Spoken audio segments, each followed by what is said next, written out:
xafiiska xeeladaha guud ee qaranku waxa uu gacanta ku hayaa baarista dad ku eedeysan dambiyada deegaanka oo ay ugu horeyso jarista dhirta, gubista dhirta, ka ganacsiga iyo dhoofinta dhuxusha, ka ganacsiga iyo dhoofinta duurjoogta iyo kalluumeysiga sharci darrada ah.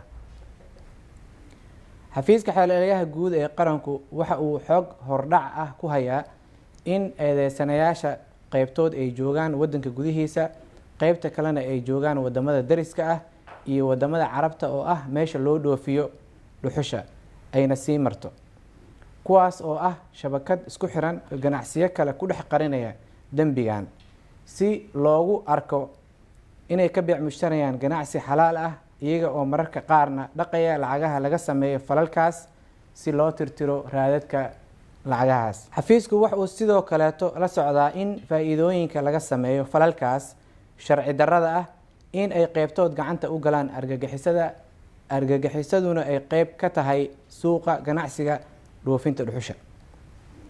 xafiiska xeeladaha guud ee qaranku waxa uu u digayaa ganacsatada isku dayeysa inay faa'iidooyin ka raadiyaan falal liddi ku ah deegaanka, taasoo halis weyn ku ah wadankeena sanad kastana sababa in deegaanka iyo bii'ada Soomaaliya uu isbedel ku dhaco, ayna soo laalaabtaan abaaro, daadad, nabaad guur, xaaluf oo lagu waayo dad iyo duunyaba.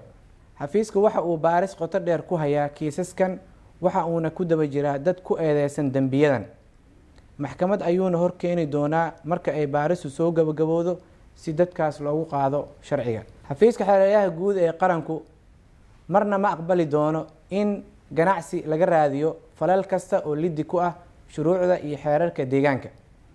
waxa uuna xafiisku farayaa hay-adaha baarista inay soo qabtaan sharcigana hor keenaan qof kasta oo gala dambiyada deegaanka, iyaga oo ku ugaarsanaya meel kasta uu joogo qofkaas, lana kaashanaya hay-adaha caalamiga ah ee ay khuseyso arrintaas si dadkaas loo horkeeno maxkamadda awoodda u leh qaadista dembiyadaas.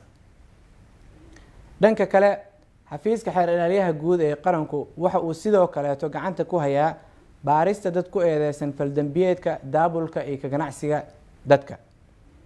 xafiisku wuxuu gacanta ku hayaa cadeymo hordhac ah oo ay ka mid yihiin baasabooro, dukumiintiyo qaybtood la been abuurtay, kuwaas oo muujinaya in ay ku lug leeyihiin mas-uuliyiin dowladeed oo jagooyin kala duwan ka haya dowladda.